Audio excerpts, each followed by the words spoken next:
Наступает новый учебный год. Школы готовятся к приему детей, а в Назране развернулась традиционная ярмарка. Четырехногие бродяги, им не место на дороге. Животные на проезжей части – потенциальные жертвы или причина ДТП. В учебном центре «Другой взгляд» сегодня прошел выпускной. Группу первых выпускников провожали учителя, родители и наш корреспондент.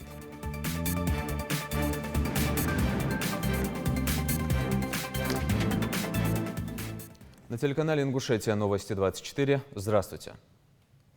Чуть больше 2 недель остается до старта нового учебного года. Школы после затяжных каникул готовятся встретить учащихся. Самое хлопотное время сейчас и для родителей. Пора готовить детей к школе. Но за покупками спешат не все. Тамара Хашагульгова узнала, во сколько обойдется собрать ребенка к учебному году. У детей и родителей сейчас горячая пора. К 1 сентября Алия Алиева практически готова. Мама уже купила ей школьную форму и портфель. Сейчас девочка выбирает канцелярские принадлежности. Я 1 сентября поступаю в 3 класс и набираю себе товар. Потому что уже скоро наступает осень, надо уже готовиться к школе. Фломастеры, ручки еще себе разноцветные взяла, карандаши, взяла стаканчик, чтобы туда ручки свои ложить. 2 клея маленьких. Еще одну ручку взяла. Учебные будни для тысяч ингушских школьников начнутся через 2 недели. Пока есть время подготовиться к этому моменту не спеша, не толкаясь с другими родителями у прилавков и не споря с детьми, какой рюкзак все-таки выбрать. Поэтому Лида Гиреева отправилась на поиски необходимого заранее. У женщины 6 детей, 2 из которых школьники. На школьной ярмарке тут более дешевле бывают вещи. У меня 6 детей, 4 студента, 2 школьника. Вот мой 7 класс идет мальчик. Вот. Пришли ему покупать школьные принадлежности, костюм. Собрать ребенка к школе, если спросить многих, сродни подвигу. Уже ближе к августу родители начинают составлять длинный список того, что потребуется для учебного процесса. А перечень этот внушительный. Одна из самых больших статей расходов, безусловно, канцтовары и рюкзаки. Мы посчитали среднюю стоимость канцелярского набора вместе со школьным рюкзаком и формой. Вот что в итоге вышло. Ручки, тетради, линейки и карандаши. Обычный набор канцелярии родителям обойдется в среднем 2000 рублей. Школьный ранец – 1500. Ну а школьная форма как для девочек, так и для мальчиков – 2500. Пока одни родители ломают голову над тем, что купить на школьных ярмарках и в магазинах, другие даже не думают о подготовке к учебному процессу. Продавцы сетуют, покупателей в этом сезоне очень мало. Даже те, что приходят, не спешат закупаться. Очень осторожно покупатели берут пока товар, присматриваются, только прицениваются, присматриваются, в основном не покупают. То ли это мотив, что денег нет, то ли же они боятся, что дети снова останутся на дистанционном управлении. Есть такие слухи, конечно, в инстаграмах, что до 15-20 числа сентября пойдут в школу, но потом снова их оставят. И за счет этого, наверное, я так думаю, вот осторожно берут. Если даже берут, очень так мизерно что-то, подешевле, чтобы лишь бы вот на первое время. В этом году очень слабо идет торговля из-за того, что мы сами знаем, ковид. Ну, из-за карантина, дети боятся, то есть родители думают, что дети могут пойти в школу, не могут. Из-за этого пока слабо. Многие уверены, что дети продолжат дистанционное обучение после каникул. Но, как заявили в Министерстве образования республики, учебный год для ингушских школьников начнется в штатном режиме. И пока у покупателей есть еще время, чтобы сравнить цены и оценить качество. Школьные ярмарки продлятся до конца августа. Тамара Хашагульгова, Магомед Шаухалов, новости 24. Отметку в 21 350 000 превысило число заболевших коронавирусом в мире. В стране за сутки выявлено чуть больше 5000 случаев COVID-19. Общее число заболевших по официальным данным более 917 000 человек. Выздоровело порядка 730 000.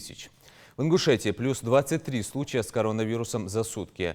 В списке заболевших уже больше 4000 человек. Выписаны из больниц порядка 3500. 21 пациент в тяжелом состоянии, 4 из них на ИВЛ. Порядка 60 тысяч тонн озимых собрали с полей Ингушетии в этом году. Урожайность высокая, несмотря на капризы погоды. Аграрии уже приступили к сбору картофеля. К примеру, с полей КФХ Хашагульгов с 1 гектара собрали в 2 раза больше урожая, чем прежде. Подробности в сюжете. Ряд за рядом картофельное поле пустеет на глазах. С работой Магомед Мейреев справляется с легкостью. Как и многие другие его сверстники, он пришел помочь взрослым. Самый юный, но самый активный сборщик урожая. Ему 9 лет. Но со всей серьезностью заявляет, что сам себя соберет в школу на честно заработанные деньги.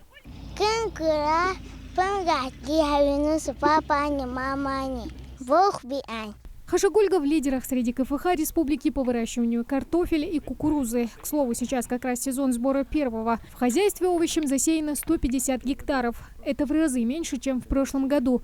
Однако, если судить по урожайности, то фермеры остались в выигрыше. Несмотря на погодные условия, с каждого гектара собрали до 15 тонн картошки. А это в 2 раза больше, чем в прошлом году. Пока в данный момент ранний сорт собираем. Где-то в середине сентября начнем поздний сорт собирать. Это уже там урожай получше будет. А так, вроде в этом году урожай неплохой, хороший был. А вот какой сорт картошки был посажен? Вот, который сейчас собираем, это Джуэль называется. Еще сорт есть Рамона, Рокко. И еще один сорт, нет, я уже не помню. Удача, да, удача. Самое главное, удача. Вот. Вроде бы в этом году год удачно получился. Определить идеальное время для сбора картофеля – важная задача для КФХ. Не слишком поздно, не слишком рано. В случае первого защитная корочка не успеет образоваться, говорят специалисты. А если упустить время, появятся ростки, которые заберут массу полезных веществ из клубня. Макка Хамхоева, бригадир со стажем, признается, годы работы научили находить золотую середину во всем. На мою работу ходят за детьми смотреть, как они картошку собирают, чисто ли как. Работники, я с работниками довольна, очень хорошо собирают картошку, жалоб никаких нету. Сбор урожая в разы упрощает техника, а после собранный картофель сортируют, испорченный отделят. На продажу размером побольше, мелкий на семена. К удобрению почвы здесь также подошли ответственно. Существует 12 видов выращивания картошки. Ну, мы стараемся их всех, там, как сказать, применять. И вроде бы нормально. Есть и другие наши старинные способы. Их тоже иногда приходится включать. А так, в основном, по современному технологии сажаем. Картошку, которая не проходит отбор лишь по размерам, оставляют тут же на поле. Любой желающий, кто не может позволить себе ее купить, может приехать с семьей и собрать. А в КФХ работа только началась. Урожай пока собрали только с 2 гектаров земли. Тамара Хашагульгова, Хава Гагиева, Магомед Белакиев. Новости 24. Уступи дорогу коровам. Животные на проезжей части – потенциальные жертвы или причина ДТП. Во всяком случае, им не место на дороге. Ущерб от этого приходится подсчитывать как водителям, так и горе-хозяевам. Почему бесконтрольно выпускают животных и стоит ли от них ожидать ответственности, если ее нет у хозяев? Ответы на эти вопросы попыталась найти Диана Дударова. Животные на проезжей части в Ингушетии встречаются везде. На улицах не только сельских поселений, но и городов, и даже на федеральной автодороге.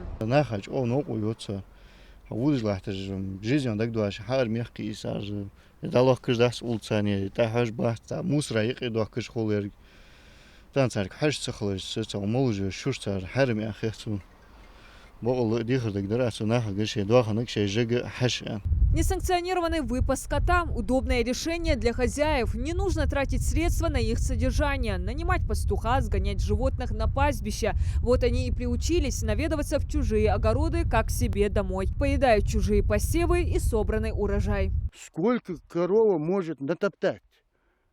Если у нас 200, 300, 500 голов ходят бесхозных, они-то по полям, чьи эти поля, не мои, ну они чьи-то. Это же очень трудно, вот посадить его, собрать, убрать. Техники нету, технику нанимаешь. И каждый фермер, и каждый директор совхоза, каждый работники об этом знают, это хорошо. И иногда кажется, зачем сажать, если не мы возьмем этот урожай, а возьмут это чужой скот. Пастбищем для безнадзорных животных стали и городские скверы. Поедают всю траву и высаженные цветы. Портят четвероногие и зеленые насаждения на чужих улицах. Вот и эти 7 козлят накануне решили полакомиться на улице Насыркорской. Правда, местные жители не отличились особым гостеприимством.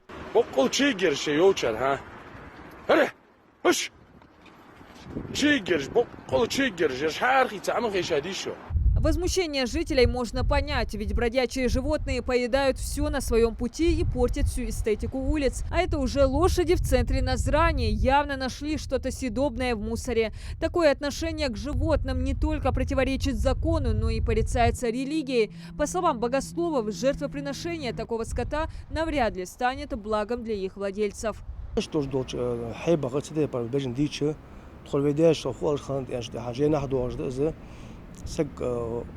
سجات إحساء داخل سجولت إحساء داخل بيجن دوغان تاع دوقي مساء دوقي إيش الساخة ساخة سوان شو حبا بيد بوتش دس إيش تهنا دوج دول بيجن ساخ هنا أشونا نيا بيش مجيوخش نيا كرت جيوخش مش قد بيه سونا تا قادش خلش في بيد سجوهن يحطن بيجن أرد يعني نيا بيش من شدو نيا بيش مجيوخش ليش خلش في بيد إيش تحمل سندوها داخل صحيبة داخل سالرج آخر شريك دلاش خارج دس حارم دس بقول دس.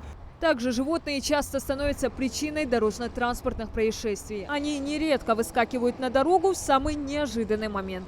تأخي تبجنا دوالة تدش تبجنا حجة حجة واج وسك نجح أزمشان تأخيتا سك والر يوالر خليه يأواري خن ساعتين برزيخ خلشة ماشين أخي خدولي شرب بقونا دلاش وتعتقنا تبجنا أزبجنا بحال شجوح الجوارات تبجنا داو هني هالشة تنحقن درج قلق سند حديق درج حمدس.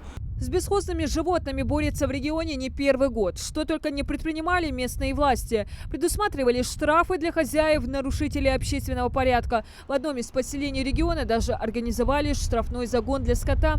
Но судя по их регулярным прогулкам, все бесполезно. Диана Дударова, Магомед Шаукалова, Новости 24. С сегодняшнего дня вступают в силу новые правила дорожного движения. Так, правительство ужесточило меры наказания за отсутствие страховки на автомобиль. Если раньше, заплатив штраф, можно было как угодно долго ездить без полиса и вообще не приобретать его, то по новым правилам водители рискуют лишиться прав, если будут пойманы с отсутствием страхового полиса и оштрафованы 2 раза. Также с 15 августа абсолютно все водители обязаны иметь в автомобиле видеорегистратор. Такое решение принято с целью увеличить количество доказательств в случае возникновения ДТП или иной конфликтной ситуации. Пренебрежение этим правилом станет чревато штрафом. Его сумма варьируется от 2 до 5 тысяч рублей в зависимости от региона. Пандемия коронавируса внесла свои коррективы во все сферы жизни. Долгое время были закрыты большинство организаций и предприятий. Убытки понес и бизнес. Предприниматели подсчитывают ущерб. А поддержку им в регионе оказывает бизнес-центр. О его работе расскажет Хава Газикова. Прибыли почти нет, на работе непривычная тишина. Многим бизнес пришлось даже закрыть. Такие последствия пандемии коснулись и Илома Али Бесаева. Предпринимательской деятельностью он начал заниматься сравнительно недавно. Как только дела в медиастудии пошли в гору, вмешался карантин. Заказов было очень мало, но быстро активизировались уже там, допустим, доставка или так далее. И вот такие заказы для рекламных роликов часто поступали.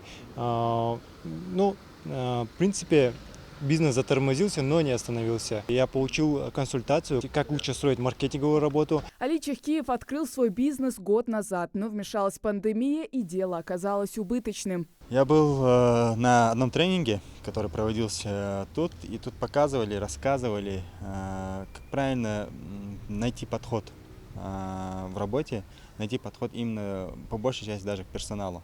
К сожалению, у нас в Ингушетии есть такая проблема, что когда ты открываешь бизнес или что-то, какое-нибудь свое дело, ты меньше всего обращаешь внимание на тех людей, с которыми ты будешь работать. Меньше всего, к сожалению.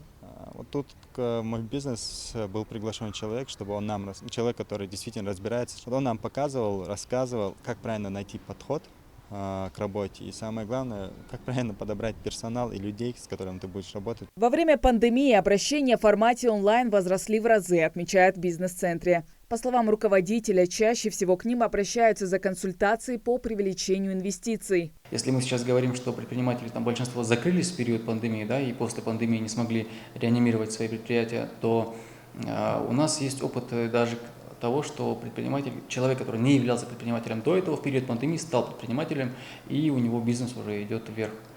То есть у нас и такие практики есть. Функционировать центр «Мой бизнес» начал с января этого года. Основная задача организации – помощь малому и среднему бизнесу. Центр предлагает такие услуги, как консультацию по всем направлениям предпринимательства, а также устраивает различные тренинги, акции и семинары для бизнесменов. У нас есть услуги по бухгалтерии, у нас услуги банков. Также мы занимаемся бесплатной регистрацией ООО и ИП, например. Сопровождаем абсолютно по всем видам деятельности и принимаем абсолютно все заявки на получение услуг, даже тех, которых нет в нашем утвержденном перечне. То есть это позволяет нам видеть конкретное количество тех или иных услуг, которые требуются для предпринимателей, и, соответственно, уже проводить работу для того, чтобы эти новые услуги ввести. Помимо всего, в центре также проводит коворкинг. В отдельном кабинете предприниматель может воспользоваться в указанные часы сетью интернет и оборудованием. Хава Газикова, Асхаб Белакиев, Новости 24. Сегодня свой профессиональный праздник отмечают археологи. Часто они сталкиваются с такими находками, которые поражают даже самое буйное воображение. В республике раскопками занимается археологический центр имени Крупнова. Он работает с 2000 года. До сих пор в горной и равнинной Ингушетии обнаруживают все новые останки древних городищ. И, пожалуй, главная цель, которую преследуют археологи, это разгадать все тайны и загадки, скрытые глубоко под землей. Различные предметы древности, найденные археологами, пополняют музеи, становятся национальным достоянием. Выпускной бал, танцы, счастливые лица детей и родителей. Так сегодня провожали в школьную жизнь выпускников дошкольного учебного центра «Другой взгляд» в Назрани. Для 30 воспитанников прозвенел их первый последний звонок. Интеграционный центр проекта Лизы Евлоевой, победительницы Машука. Он функционирует в регионе уже 3 года. За это время здесь все подготовили к школе около сотни детей с ограниченными физическими возможностями. Идрис Ижиев продолжит. Яркие карандаши сменим на тетрадки, ручки, сумки, буквари. Стали мы уже большие, знаем 1, 2, 3 и еще 4. Песни, танцы и веселые сценки. В такой атмосфере дети прощаются с беззаботным дошкольным временем. Красивые наряды и яркое оформление. На выпускной работники интеграционного клуба «Другой взгляд» подготовили с детьми обширную культурную программу.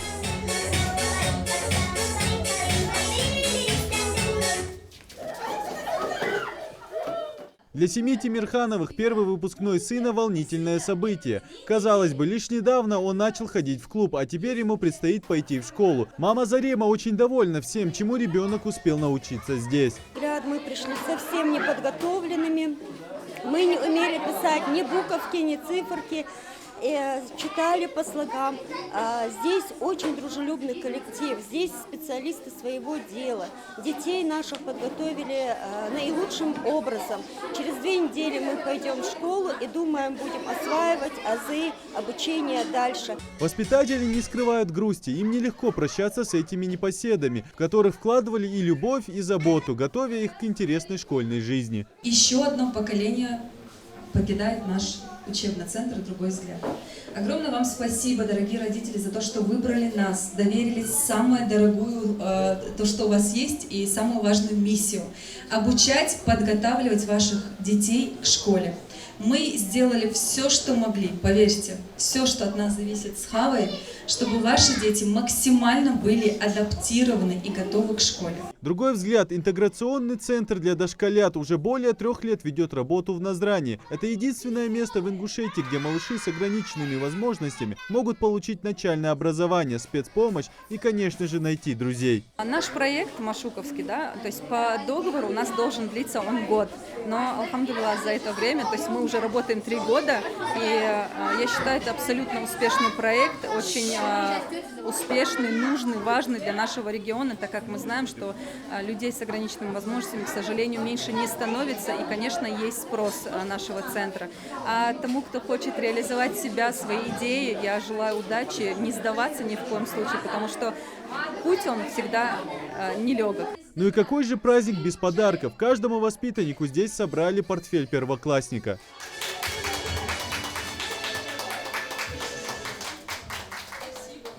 Впереди их ждет школа с новыми радостями и открытиями, маленькими и большими победами. А интеграционный центр стал первой ступенькой той лестницы, что ведет к взрослой жизни. Идрис Ижиев, Тамерлан Ужахов, Новости 24.